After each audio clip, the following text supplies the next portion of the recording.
Salut, bienvenue, c'est Igloo, le Mac de l'habitat, avec Cédric Simonin. Bonjour Eric. Bonjour Cédric. Bonjour. L'homme aux multiples casquettes. D'ailleurs, arrêtez les casquettes, ça commence à... Ça use. Ça use. Ouais. Ah oui. Remarquez, vous n'êtes pas tout seul aujourd'hui. Non. Non, On est plusieurs. il y a un peu de monde. Jérôme Forgiarini, bonjour. Bonjour, Vous monsieur. êtes le président de Forgiarini SAS. Alors Forgiarini, on a l'impression qu'on est en face d'un réalisateur italien, mais on n'est pas à Cinecittà, non, on est à Kogenheim. Soyez le bienvenu dans Igloo. Et à vos côtés, William Muller, président des Gentleman Designers. C'est ça, tout à fait, bonjour. Je dis ça parce que c'est mondial en fait. Vous êtes présent partout dans le monde.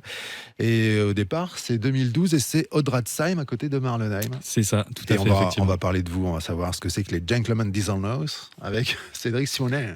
Oh, Pas mal. Hein. avec Non, l'anglais. je suis nul en accent, mais Ouais, bon, je vois de temps ça. en temps, je fais un test. Bah, you are totally bilingue. Alors, oui, totality. On va parler de mobilier, d'audace et d'innovation, l'équation créative des Gentleman Designers. C'est à vous, messieurs, je suis vigilant, j'écoute. C'est à moi. Pas de langue de bois aujourd'hui sur Igloo on Air. Préparez-vous à rencontrer des magiciens du mobilier qui ne se contentent pas de fabriquer des chaises, mais vous invitent à vous asseoir sur de véritables œuvres d'art. Avec William à la barre, découvrez comment un morceau de bois peut devenir le trône de votre salon tout en restant écolo jusqu'au bout des pieds, de table évidemment. Et avec Jérôme Forgiarini, nous lèverons le voile sur ce mystérieux partenariat où l'ancien devient le nouveau chic. Alors, William, en 2 mots, les Gentleman Designers, pourriez-vous nous décrire en quelques mots l'essence de ces Gentleman Designers et ce qui vous distingue dans l'univers du mobilier sur mesure et de l'aménagement intérieur? Alors, Gentleman Designer, c'est né d'une passion, donc une passion pour la rénovation de mobilier vintage. Au départ, l'activité, elle était vraiment axée sur la restauration de mobilier ancien et le fait de pouvoir donner une seconde vie à des pièces qui étaient parfois oubliées. Au fur et à mesure des années, en fait, on a su développer cette passion en une vraie entreprise artisanale. On a réussi à élargir notre champ d'action sur la création de mobilier sur mesure et l'agencement d'intérieur. Ce développement, en fait, il s'est vraiment développé par une intégration en fait d'un style et d'un design qui nous est propre. On a remarqué que nos clients ils souhaitaient non seulement l'authenticité et puis la qualité d'un meuble vintage, mais aussi et surtout un côté esthétique, moderne et personnalisé. Aujourd'hui, Gentleman Designer, c'est 3 domaines d'activité, donc la création de mobilier sur mesure, l'agencement d'intérieur et la rénovation de mobilier vintage. Pour ça, on a une équipe de 8 personnes qui est chacune spécialisée dans son domaine. On a des architectes d'intérieur, des designers graphiques, des ébénistes et des menuisiers. Pour ce qui nous différencie de nos confrères, ça va être vraiment notre capacité à gérer l'entièreté du processus. Donc vraiment de la réflexion de départ, qui passe par la modélisation 3D, jusqu'à la finalisation des travaux. Ça va vraiment permettre de garantir une cohérence entre la vision créative et puis la réalisation technique. C'est assez simple en fait. Nos équipes d'architectes d'intérieur, en fait, ils vont émettre des idées à nos clients. Et puis ensuite, nos menuisiers ébénistes, ils vont se charger de donner vie à ces projets et puis d'en faire une réalité. En dehors de cette expertise technique, on a aussi un réseau de sous-traitants avec lequel on travaille qui sont tous situés à moins de 25 km de nos locaux. Donc on va y compter des forgerons, des tourneurs sur bois, des verriers, une tapissière. Et ces partenariats, en fait, ils permettent vraiment d'enrichir notre offre et de pouvoir proposer des services spécialisés tout en ayant en fait une économie très locale parce que voilà, on est tous situés à proximité les uns des autres. Donc c'est bon pour l'impact carbone. C'est ça. On a des artisans d'art, donc c'est bon pour le design et puis la qualité des produits. Exactement. Ok. Et puis, vous avez dit, vous utilisez la modélisation 3D, donc c'est un outil indispensable de nos jours. Est-ce que vous pouvez nous expliquer comment vos visuels 3D aident vos clients à se projeter dans ces créations d'agencement et d'aménagement? Ouais, c'est vrai qu'on a vite compris du coup l'importance et l'intérêt de la modélisation 3D. C'est vraiment quelque chose qui est devenu complètement indispensable dans notre métier actuellement. Ça permet vraiment de créer des images réalistes et détaillées des espaces. Donc ça va comprendre les textures, les matériaux, les couleurs. Et ça va vraiment permettre à nos clients d'avoir une projection complète de ce que va devenir leur intérieur une fois le projet réalisé. Ça va permettre également un choix d'options, c'est-à-dire qu'on va voir comment différents agencements de mobilier, différents matériaux, différentes couleurs peuvent influencer sur l'intérieur et sur la fonctionnalité des espaces. Et puis ça va permettre des choix éclairés. Et par expérience, un choix éclairé, c'est généralement un projet qui est apprécié. C'est aussi une chose qui est plus immersive, c'est-à-dire qu'on va vraiment intégrer en fait nos clients dans le projet de conception de départ. Donc les clients se sentent plus impliqués et c'est quelque chose qu'ils apprécient vraiment beaucoup sur leur projet d'agencement. Pour nous, ça va nous permettre aussi de vendre à distance parce que même si on est dans une démarche effectivement éco-responsable avec un sourcing local, On va pas se cantonner de vendre nos meubles en Alsace, on va les vendre partout en France et même en Europe, donc en Belgique, en Suisse, au Luxembourg. Et là, la modélisation 3D, elle va avoir un impact assez important dans le fait de pouvoir se projeter sur un meuble qu'on va vendre. Je prends l'exemple d'un client parisien qui va vouloir une table à manger dans son salon. Déjà, il a de la chance parce que d'avoir un salon à Paris, c'est pas évident. Mais en fait, ça va être compliqué pour lui du coup de se déplacer chez nous au showroom et puis voilà, de pouvoir voir nos tables. Donc là, la modélisation 3D, elle va vraiment permettre de se projeter. En fait, on va reprendre son intérieur, prendre sa décoration telle qu'elle est, remettre ses meubles et intégrer vraiment notre projet de table. Donc ça, c'est vraiment une expérience qui... N'importe qui en France, même à l'international, je peux comprendre. Ouais, c'est ça. Bon, pour le moment, on est plus du coup sur des pays francophones, mais effectivement, on a pour projet de se développer aussi en Allemagne et sur d'autres pays frontaliers de la France. Mais effectivement, on travaille aussi sur différents pays. Ouais. Francophone, parce que contrairement à Eric, vous n'êtes pas bilingue.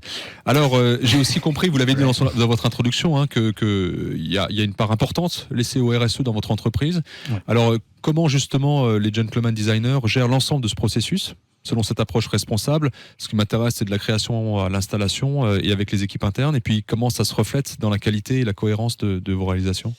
Alors, ce qu'on va gérer en interne, ça va vraiment être en fait la collaboration entre nos architectes et nos menuisiers dès les phases initiales de chaque projet. C'est-à-dire qu'en fait, ça va vraiment permettre de faire cohabiter en fait la créativité et la faisabilité technique entre différents projets. Peut éviter des incompréhensions en fait entre justement la créativité et puis la réalisation. Et puis l'avantage qu'on a aussi, c'est que notre équipe de menuisiers qui se charge du coup de la réalisation des travaux, c'est elle qui va également se déplacer sur site et qui va aménager et poser du coup les différents projets. Donc ça permet vraiment d'intégrer, vraiment d'avoir une expérience fluide pour nos clients et d'avoir une tranquillité d'esprit parce que plutôt que d'avoir différents interlocuteurs, ils vont en avoir qu'un. Et ce sera Gentleman Designer. Vous avez parlé de proximité. On peut évoquer un peu le sourcing local des produits avec cette notion d'éco-responsabilité. Je crois que vous utilisez des bois uniquement qui proviennent des forêts alsaciennes et des forêts vosgiennes, donc on n'est pas loin. C'est un atout d'ailleurs majeur pour votre démarche RSE. Ouais. Est-ce que vous pouvez nous en dire plus sur l'impact de ces choix et de l'environnement et sur la qualité de vos produits, pardon? Alors effectivement, comme vous l'avez dit, on choisit uniquement des bois issus d'exploitation forestière et vosgienne. D'exploitation forestière alsacienne et vosgienne. On travaille en collaboration avec la scierie Vicente qui est basée à 1 heure de nos locaux dans les Vosges. Et c'est vrai que déjà cette proximité géographique, elle nous permet de réduire notre impact sur le transport des matériaux. Il faut savoir que c'est nous qui allons sélectionner directement nos plots de bois. Donc on essaye de choisir justement des plots de qualité pour que ça se ressente dans l'esthétique du meuble, mais surtout dans la résistance et dans la durabilité. Donc cette scierie en fait elle travaille uniquement avec des forêts gérées durablement, ce qui permet d'avoir effectivement un impact réduit sur l'environnement. On a aussi du coup Philippe en interne dans notre société qui a maintenant plus de 40 ans d'expérience dans le domaine de la menuiserie. Il y a baigné depuis tout petit grâce à son père qui était lui-même menuisier. Donc ce qui nous permet vraiment d'avoir une expertise très technique dans le travail du bois massif. Et puis ce qui nous permet aussi d'avoir des finitions qui sont irréprochables et des finitions sur lesquelles on travaille sans solvant également. Donc, ça on va y venir, c'était ma question suivante. Donc en fait, si je résume, on a du design, on a un bon accompagnement en interne avec des compétences, et puis qualité des produits qui sont plutôt éco-responsables. Vous venez d'en parler là, et je sais que c'est un sujet qui me tient à cœur. Vous avez mentionné que tous vos meubles et bois sont traités sans solvant. Donc sans composés organiques volatiles. Je renvoie à des émissions qu'on a déjà faites à plusieurs reprises sur la qualité de l'air intérieur. Pourquoi c'est important pour vous, les gentleman designers, et puis comment ça contribue à un habitat plus sain? Alors justement, comme vous l'avez dit, les produits sans solvant, ça limite en fait les émissions de COV. Les COV, ça a quand même des substances chimiques qui sont nocives pour nous, pour notre organisme. Donc nous, l'idée, en fait, c'est qu'on travaille déjà avec des matériaux qui sont nobles, qu'on sélectionne en amont. L'idée, c'est pas d'aller gâcher tout ça en appliquant des produits qui sont pas sains pour l'environnement. Donc effectivement, ça c'est une démarche qu'on a eue dès le départ, dès la création de la société, quand on était encore plus axé juste sur la restauration de mobilier vintage. Nous, ça, pour justement le fait d'éviter les émissions de COV, ça nous permet effectivement d'améliorer la qualité de l'air et puis d'avoir vraiment un environnement plus sain pour nos clients et d'avoir un meuble qui est éco-responsable dès le départ, dès la conception jusqu'à la finalisation et la livraison. Et ça, on aime vraiment bien dans Igloo. Et ça, on aime bien, ouais. On aime bien les gens qui font des produits de qualité et qui prennent soin de la santé et de leurs clients et de l'environnement. J'ai une question maintenant pour Jérôme Forgiarini, qu'on ne présente plus. Il s'ennuie là, il est en train de s'endormir. Donc on se réveille, Jérôme. Voilà. Hop. Donc on ne présente plus la société Forgiarini, mais en fait... quand même. On présente Bah Forgiarini. oui, enfin, Allez, Vite, hein. en Ah, 15 secondes, En 15 Forgiarini, secondes, c'est quoi? c'est Qu'est-ce une- qu'ils font et pourquoi c'est bien? Ouais, c'est une entreprise familiale qui est composée de 70 personnes en Alsace. On est spécialisé dans les matériaux de décoration et de finition. Voilà. Donc tout ce qui est carrelage, parquet, les salles de bain, les extérieurs. il y a un Les petit porte-intérieurs, magasin, par enfin, exemple. un magasin sympa du côté de Vendenheim notamment. On a Mais, plusieurs Vendenheim, magasins sur toute Kogenheim. l'Alsace, à Sosheim, à Sosheim. Kogenheim en Centre-Alsace et à Vendenheim et un futur projet à la Vigie. Voilà. Donc pour les gens de Bordeaux qui nous écoutent, donc c'est proche de Strasbourg et proche de Mulhouse. On va dire comme Il y a ça. un site internet Mais sur pour lequel les gens je de vais temps en Bordeaux, temps. on est Ah, un disponible. site internet aussi. Bien sûr, il y a un site internet. Oui, bien sûr, forgiarini.net. Voilà, on peut aller choisir son parquet, sa salle de bain, ses meubles de salle de bain, tout ça. Ouais, moi, j'aime Voilà. bien. Alors, Jérôme, là, on va parler de ce partenariat entre les gentleman designers et puis l'entreprise Forgiarini. Et il y a une notion importante qui est l'économie circulaire qui vous tient à cœur. Alors, ce partenariat, il est axé sur la récupération et la rénovation d'anciens meubles. C'est assez innovant, d'ailleurs. Et ce qui m'intéresse, c'est de savoir comment ce partenariat s'inscrit dans la tendance actuelle de l'économie circulaire et quels bénéfices apporte-t-il à vos clients? Alors, je pense qu'on est sur les notions de refurb ou d'upcycling. Aujourd'hui, ce qui est, je pense, d'abord important, c'est de se poser la question de réutiliser avant d'acheter du neuf. Mais c'est aussi d'avoir une proposition locale et de qualité. Donc, grâce effectivement au savoir-faire des gentleman designers, on a la possibilité maintenant chez Forgiarini de proposer à nos clients un meuble unique. Parce qu'effectivement, on va récupérer du meuble vintage, on va le transformer en meuble de salle de bain, on va l'améliorer. On va y ajouter un plan en céramique, une vasque, une robinetterie ou un miroir. Et en fait, on va lui donner une deuxième vie. Je dis deuxième vie parce que si j'avais dit seconde vie, je me serais arrêté là, mais je pense qu'on peut même imaginer une troisième vie et plus. Donc c'est quelque chose qu'on va présenter dans nos showrooms en Alsace, mais comme c'est un modèle unique, il va falloir faire un choix, le mettre à un endroit et vous pourrez l'acheter, mais ça sera vraiment, personne n'aura le même. Donc en participant à cette démarche, vous valorisez vraiment le travail des artisans alsaciens.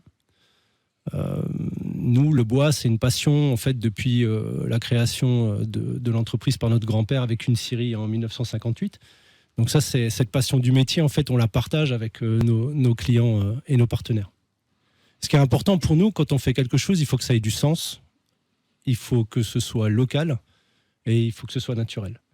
Donc, ce qui est aussi très important, c'est que les personnes qui font ça avec nous partagent les mêmes valeurs que nous. Et donc ça s'inscrit aussi dans le dépôt de marque qu'on avait fait à l'INPI il y a 15 ans sur le Made in Alsace, où depuis ce jour, on valorise les produits qu'on vend et qui sont fabriqués dans la région. Ah, c'est fini. C'est fini. Ah, moi, j'étais parti. Ouais, vous ailleurs. étiez Moi, parti, j'écoutais, là, on a bien vu, sans ouais. écouter, et c'était très bien. Merci beaucoup, messieurs. À très bientôt. On va retrouver cette émission et toutes les autres. Il y en a plus de 230 sur igloo.com, le nouveau site internet qui regroupe toutes les émissions. Et on voit Cédric Simonin, la En star long, en d'Igloo, large et en quoi. travers. Ouais. On peut plus. Alors, il y a aussi des images qu'on ne montre pas, et qui C'est seront bientôt peut-être sur le site, mais ça, pas- non, on peut faire un pas. peu de teasing. Avant, après, les discussions avec les invités, on a eu des exemples il n'y a pas longtemps.